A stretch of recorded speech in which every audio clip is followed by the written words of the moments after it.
quoi, etc. Bien, les crypto-monnaies. Bien, les crypto-monnaies, nous sommes passés, effectivement, nous avions, nous, dit, on n'a pas de texte pour interdire, et que nous avons pris le biais de la protection du consommateur pour sortir notre communiqué.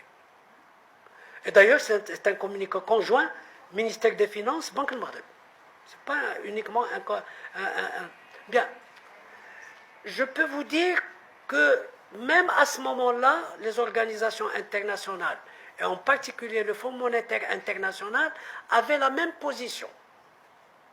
C'est-à-dire une position de dire, il faut parler de crypto-actifs et non de crypto-monnaie, et il faut indiquer aussi les risques inhérents à l'émission de ces crypto-actifs.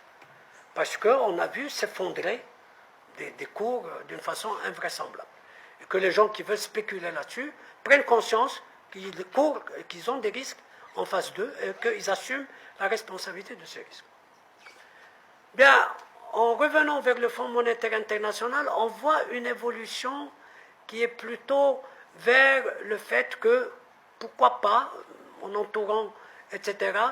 Et puis, il y a des banques centrales qui ont commencé à émettre ou à réfléchir à émettre leur propre crypto-monnaie. Bien.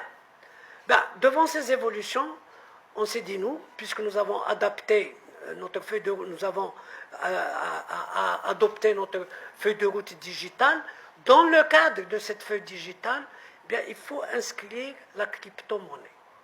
Et nous avons dit, la meilleure approche, c'est de nous mettre en contact avec les banques centrales qui sont déjà lancées pour leur demander de venir ou qu'on parte chez eux pour nous expliquer de tenants les aboutissants, pourquoi ils sont partis d'une position, pourquoi ils sont arrivés à une autre, quelle démarche il faut faire, quel risque il faut prendre, etc. etc., etc.